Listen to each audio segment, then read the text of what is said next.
Not one, not two, but three Japanese-born pitchers are pitching their way into the Cy Young Award conversation 2 months into the MLB season. But it's not who you might think. All that and more in this edition of the Japan Baseball Report. You're listening to the Japan Baseball Report, your weekly English language podcast that provides news and notes related to Japanese baseball.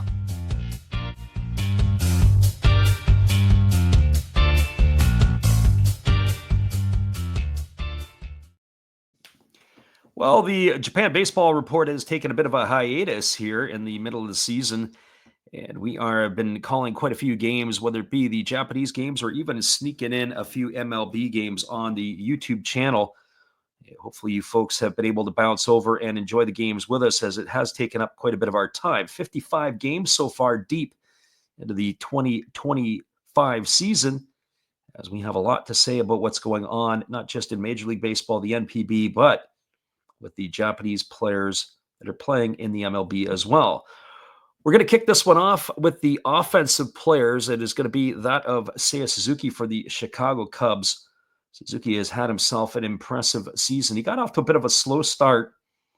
He's got over 200 at-bats now, 219 to be exact, and making the transition to the full-time DH was not something that he initially embraced. He's got himself 59 hits on the season, of which 34 of those at the time of this recording have been for extra bases, but the impressive number is already 52 runs batted in.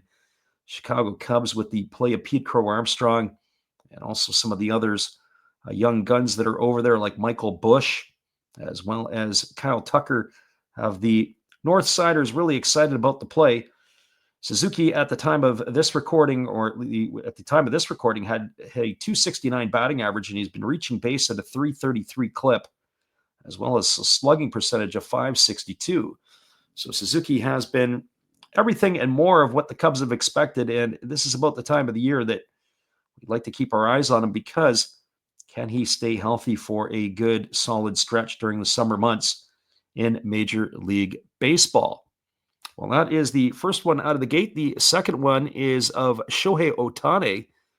Ohtani has been pretty good, doing obviously really well at the plate this year. But the big news on Saturday in their blowout win over the New York Yankees was Shohei was caught having a nap by the camera. And who knows, he had a child earlier this year, and maybe he's getting a little extra sleep in on the side. But realistically, last week was the big news. It was reported that Ohtani threw his second bullpen session in a week. And at that time, it was a 29-pitch session to minor leaguers.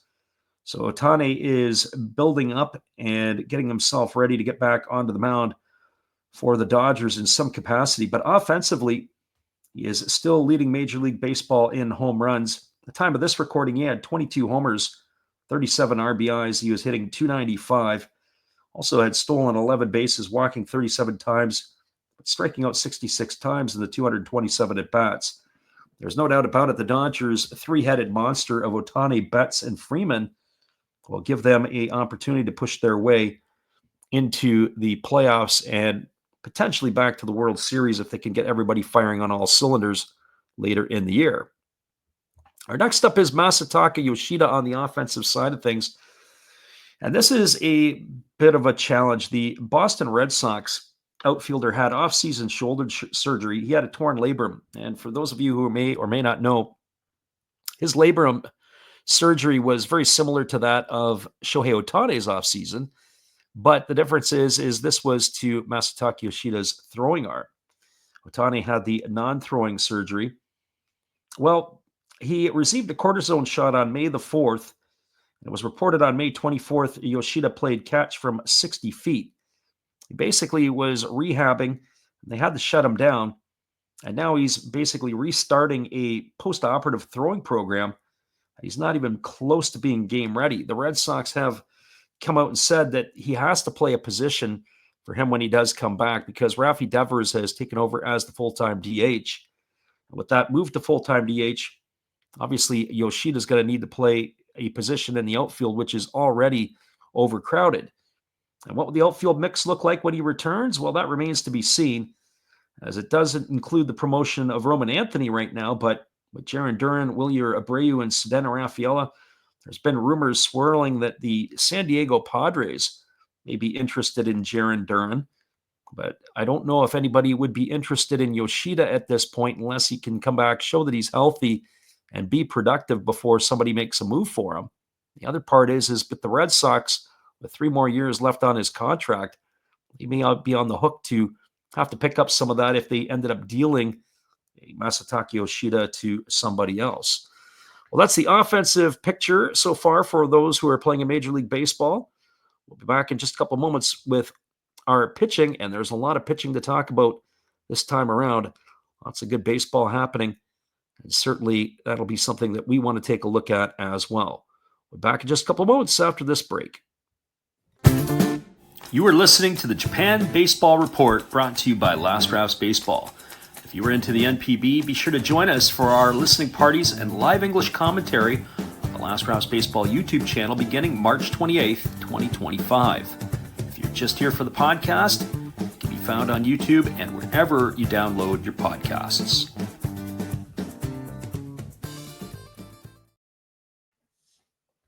Welcome back, everybody. It is the pitchers that we're turning our attention to now. And we are going to kick it off with Roki Sasaki. Well, since April 16th, Sasaki has landed himself on the injured list as he has a shoulder impingement. The timeline for his return is late June. And let's call a spade a spade. Sasaki has come to North America with a lot of fanfare. The Dodgers are not paying him a whole lot of money. He's making the minimum, which is around $760,000 US dollars. But if you've listened to our streams on YouTube last year, my opinion on Sasaki was this: he has a plus fastball and a plus splitter or forkball. Outstanding, both pitches plus. But the pitch and to start in Major League Baseball make it abundantly clear you're going to need to have some sort of changeup to keep those hitters off balance. And I'm not really sold on his breaking ball as of right now. So early season, Roki was 1-1 through 8 starts. And to think about it, in 8 starts, he'd only worked 34 and a third innings, just over 4 innings a start. 29 hits, 18 runs allowed, all of which were earned. But the alarming number is the 22 walks in those 34 and a third innings. He's also struck out 24 and pitched to a 4.50 ERA with a whip of 1.49. But ultimately, if Sasaki comes back, he is going to have to be able to fill up the zone with strikes. And I really think there's some refinement that has to take place in his game before they start moving a little bit further with him. He'd probably be better served on a rehabilitation stint down in AAA. And as we said, working on a couple of more pitches to add to his arsenal. Next up is his teammate is Yoshinobu Yamamoto. And Yamamoto is one of the ones that when we were alluding to a Cy Young award candidate, this is one right here for the taking. He is 6-4 on the season.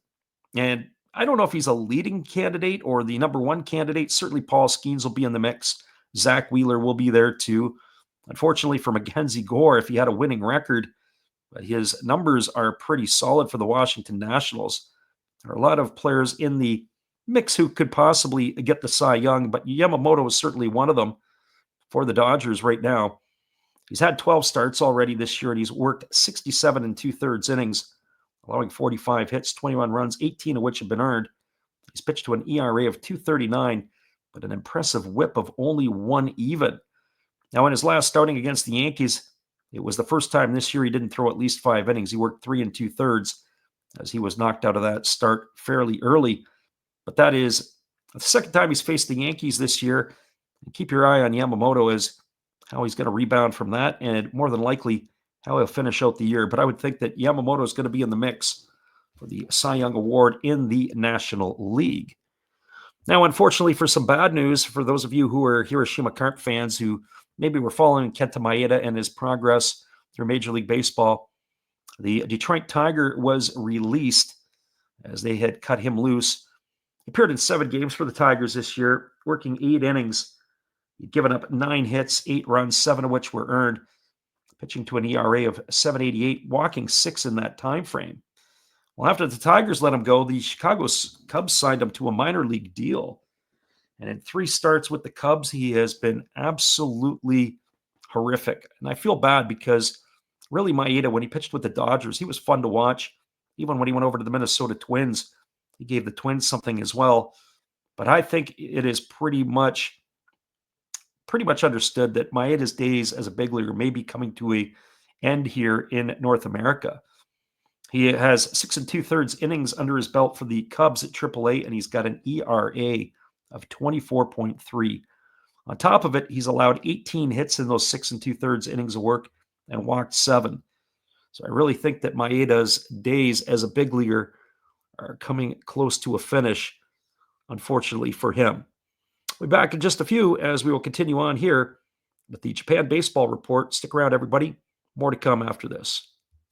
You are listening to the Japan Baseball Report, brought to you by Last Raps Baseball. Join our Facebook group called NPB Japan Baseball Report and connect with other fans of the Japanese game. If you aren't on Facebook, be sure to bookmark our YouTube channel for live events in the 2025 season.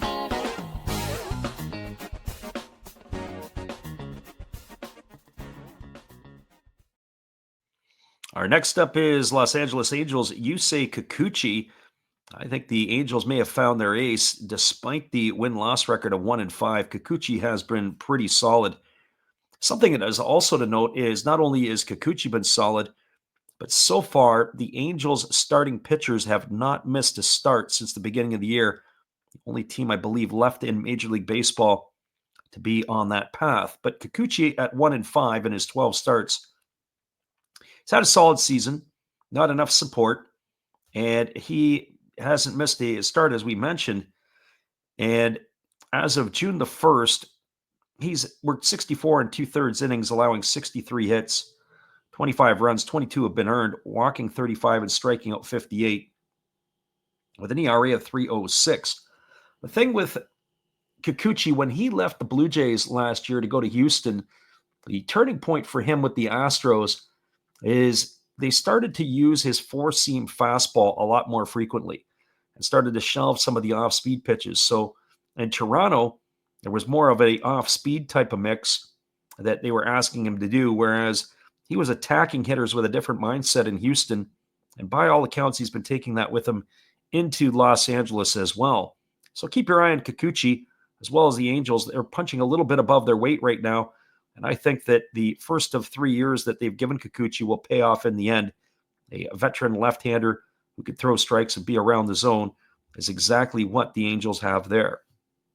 Well, as we continue our Cy Young conversation, we got to think about Tomoyuki Sagano. He is pitching his way into a conversation of being a Cy Young candidate. On the season, he's 5-3, and at the time of this recording, got a 7-inning start against the Seattle Mariners in his 12th start of the year. He's worked 71 innings, allowing 63 hits, 24 runs, all of which have been earned, walking 11 and striking out 40. Now, the Orioles have fired their manager. They've been playing pretty inconsistent baseball, but one thing that has been steady has been the steady influence of the veteran right-hander Sagano.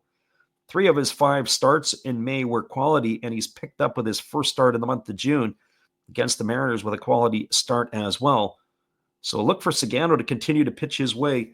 And if he can get on a roll here, the American League Cy Young is certainly up for grabs, much like the National League. Tariq Skubal, the reigning candidate, probably is knocking on the door, but you can't overlook Max Fried and Carlos Rodon pitching for the Yankees. Both of them have had solid seasons. Who knows where Sagano will fit in the mix? All he's got to do is just keep doing what he does best, and that's pitching, throwing strikes, and making sure he's able to keep the hitters off balance as he always done in his career in Japan. Our next up is Shota Imanaga. Imanaga has been on the injured list since May the 5th, and he had a second side session last week. And the reason he was on the injured list has got nothing to do with his arm, but it was a left hamstring strain. So that has knocked him out. And if you think about Cy Young candidates, he would have definitely been in that mix.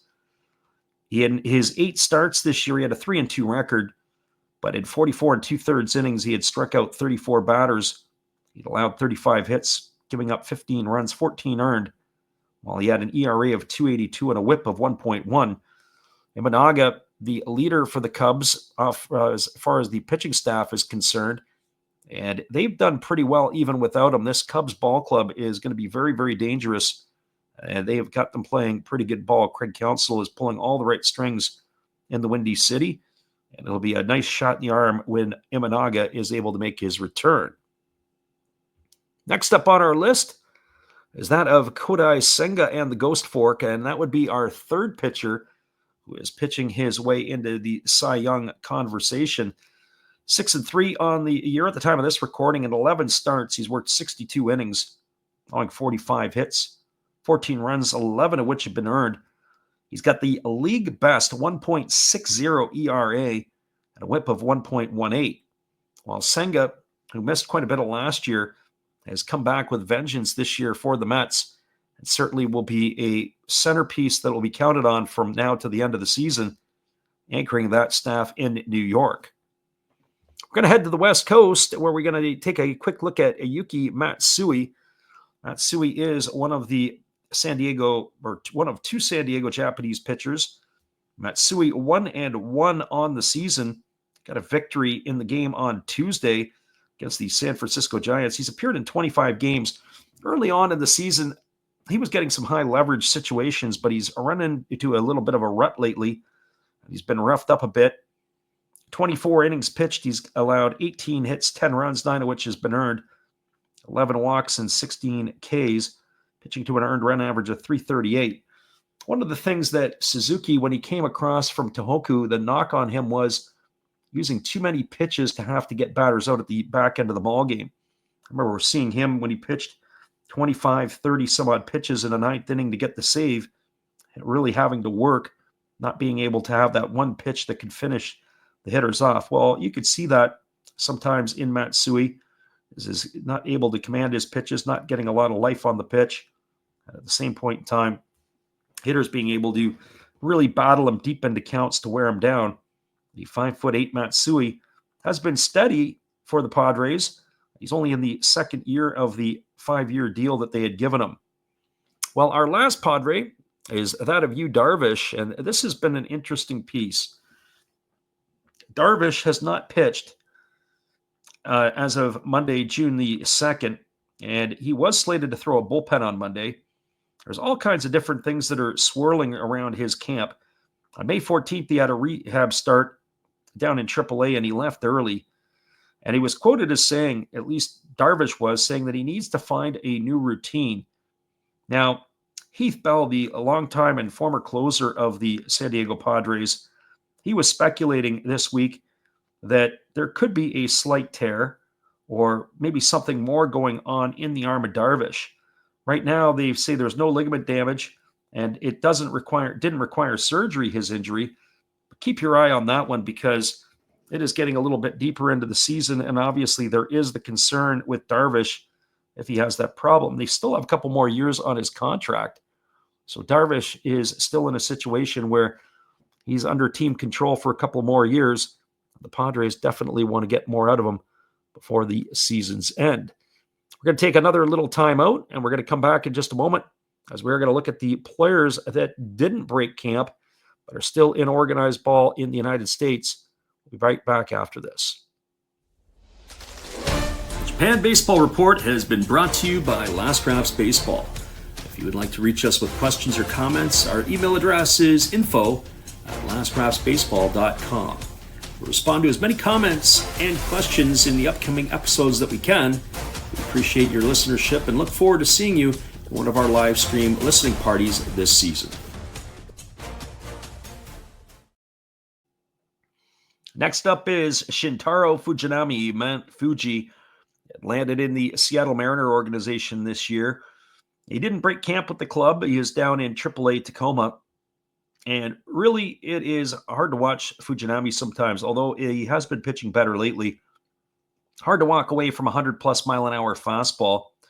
He was a 4-time NPB All-Star with the Hanshin Tigers, but he is not anywhere near that type of caliber pitcher in Major League Baseball. He's appeared in 18 games for the Rangers, 15 2/3 innings pitched, 9 hits allowed. That's pretty good. But he's given up 13 runs, 12 have been earned. But the alarming number is walking 23 batters in those 15 2/3 innings. That's simply not good enough to keep a job in the MLB. He does have 18 strikeouts, which is interesting because he does get more than one per inning. but he's got a fluffed up ERA at 6.89 and a whip of over 2 in the early going. So when you look at a guy like Fujinami, I've mentioned it in some of our streams before. I think of the Detroit Tigers a number of years ago when they had a pitcher named Bruce Rondon, who threw 100 plus. And after the Tigers went about, 4 or 5 years of up and down, he finally walked away from him. He ended up in White Sox camp, and then he is out of baseball. He might have been with the Royals a little bit too, but was not able to get the command and control on that 100-mile-an-hour pitch. I often wonder sometimes if you take a little bit of something off it, does it improve your movement? And will that be able to get you over the hump? But Fujinami certainly has all the power in the arm. He has the tools, but do his tools play? And right now the answer to that is no. Our next up that we're going to look at is going to be Shinsuke Ogasawara.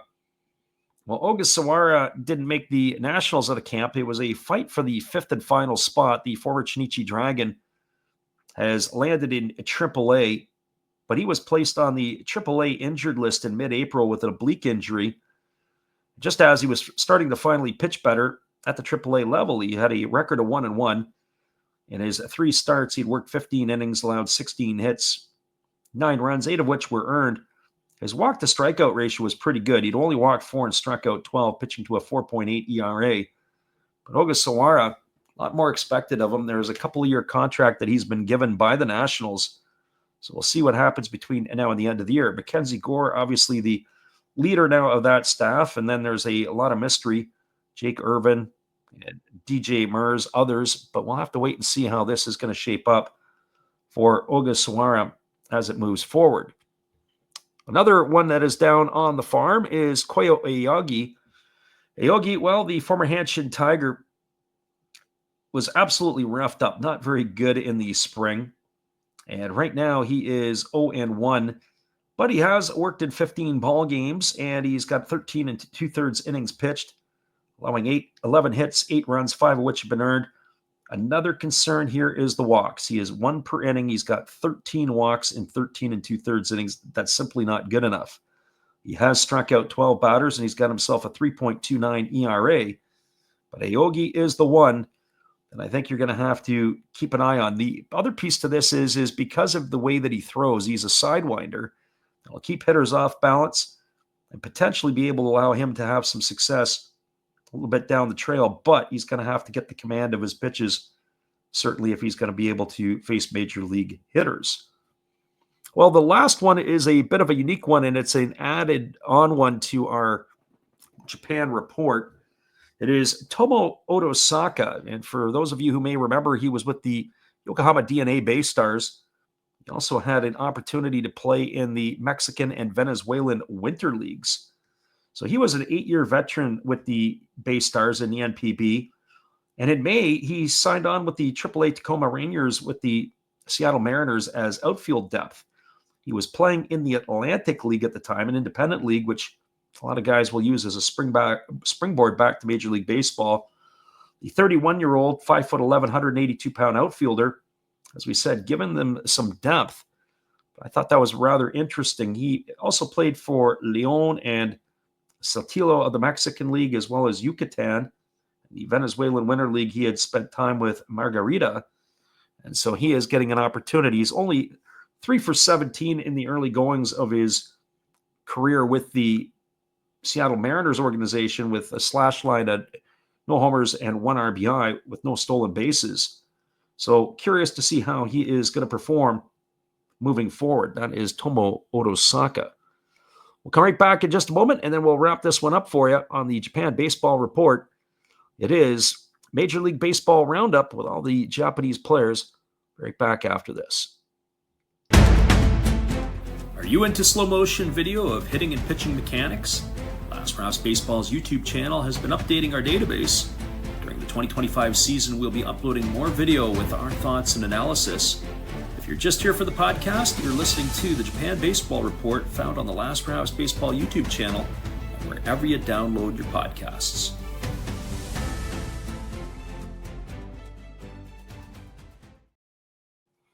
We've got some catch up to do as we are behind on our podcasts, and it is going to be interleague play that got going last night in the Japanese league. They play 18 games over the span of 3 weeks, and they do that in the month of June this year. So be sure to check us out on our YouTube channel. We'll be calling some of the games, and hopefully you guys can make it in for those as well. We'll give you some more updates from the Japanese league over the next couple of days, as well as the import players that are playing in the Japanese league as well. Certainly a couple of players are making some serious impact. Trey Cabbage, Sandro Fabian in the Central League offensively, enjoying great first seasons over in Japan. Thanks again, everybody, for checking us out. And we'll be back again with another Japan baseball report in the coming days. Appreciate you guys for listening in again.